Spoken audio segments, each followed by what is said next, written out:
Welcome back to Tipping Point. I'm your host, Kara McKinney. Bags fly free with Southwest, but free speech didn't fly at all with Southwest in this case. That's how a decision reached this week in the U.S. District Court for the Northern District of Texas begins. Charlene Carter, who was fired from her position at Southwest Airlines for expressing her pro-life position, successfully sued for her job and her rights, winning reinstatement, back pay, and other forms of relief.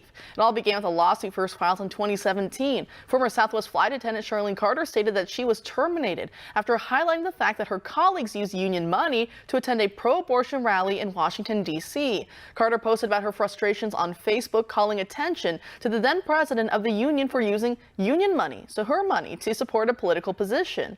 As if the partisan bias isn't bad enough, Carter was fired from Southwest and had to sue for her rights under the First Amendment. In July of this year, Carter won $5 million in compensation, and a judge ordered Southwest to hire Carter back, giving her full benefits as well. The payout, though, was knocked down by U.S. District Judge Brantley Starr. However, Carter is still receiving nearly $1 million in damages. Additionally, Southwest Airlines reinstated Carter, and the company has since clarified their position on prohibiting viewpoint discrimination. Judge Starr continued by saying, quote, "The court reinstates Carter to her former position. If the court opted for front pay over reinstatement, the court would complete Southwest's unlawful scheme." In the short term, this is a huge win for the First Amendment, which is constantly under assault from a medley of political and business entities. Indeed, Starr made clear the fact that Southwest is still fishing for a reason to fire Carter. Starr said the airline's legal team continues to, quote, "hunt for controversial social media posts from Carter instead of pondering their own mistakes," end quote. Joining us now to discuss is Mark Mix, the president of the National Right to Work Legal Defense Foundation. Thanks for being here tonight, Mark. Yeah, Kara, thanks for the opportunity to talk about this important case and an important victory for a worker standing up against union power and, unfortunately, employer power as well when it comes to free speech. Definitely. And I just have to point out that I love how this week's decision begins, that bags fly free with Southwest, but free speech didn't fly at all. And the court also made another play on another Southwest slogan, saying that Southwest may want to get away from Carter because she might continue to express her beliefs. Now, anyway, aside from all that, what's your reaction to this latest ruling? Well, notwithstanding the effectiveness of Southwest's advertising campaign and their branding, they got stuck with it here when they tried to violate the rights of an individual employee and basically defending a labor union that unfortunately has the power to force Charlene and other employees under the Railway Labor Act to associate with them, and then to add further injustice, force them to pay dues or fees in order to get or keep their jobs. In this case, Charlene, she joined the union when she joined the airline in 1996. She worked with them for 20 years without any blemishes in her employment record. The only thing that happened was, as she began to pay attention to what the union was doing with her money back in 2013, and when she had some problems with leadership, she decided to quit the union, which was her right, but she was still forced to pay fees. And then, continuing on that saga, the union started being more aggressive and more overt in how they were supporting political causes and ideological ideas that basically buttressed and bumped into Charlene's pro-life Christian attitude. And finally, it got to the point where they were spending money on a pro-abortion march here in Washington, D.C. She made her voice known to not only the union president, privately through email and through Facebook notes, but also socially. And Southwest didn't like it, and so they dismissed her for that, for speaking out on something that had nothing to do with the workplace, but had everything to do with their ideological and philosophical beliefs.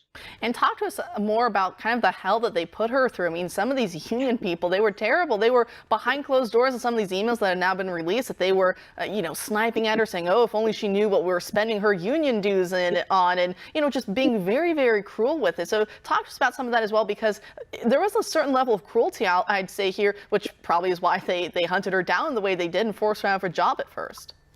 Yeah, absolutely. It was really discouraging and somewhat disappointing to see in the discovery, seeing the email traffic between a union official and the Southwest Airlines Human Resources Department about, political assassinations, using words like that, and how Charlene's head would explode if she knew what they had been doing over the last several years with the money that rank and file workers were forced to pay as a condition of employment. So it was a very interesting and very harassing environment for her. Obviously, it was all uncovered through the depositions and through the discovery process. And when a jury of her peers looked at how outrageous all this behavior was, they awarded, as you mentioned, Kara, $5.1 million back in July.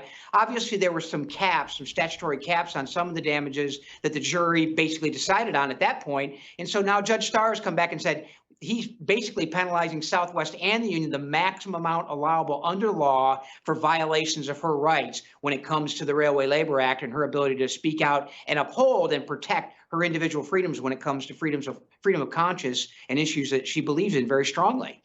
And also talk to us about the union aspect, because reading here, you guys have put out in a release saying that state right to work laws do not protect Charlene in this case, as you were saying earlier, and her fellow flight attendants because from forced union fees, because airline and railway employees are covered by the Federal Railway Labor Act, as you were saying. And the last time we had you on, we were talking about some of these, right to work states and how there's a lot of back and forth. The Biden administration was trying to, basically unionize more and more states. Talk to us about how important this is, the kind of freedom that workers can have so they kind of don't get caught up in some of this mess.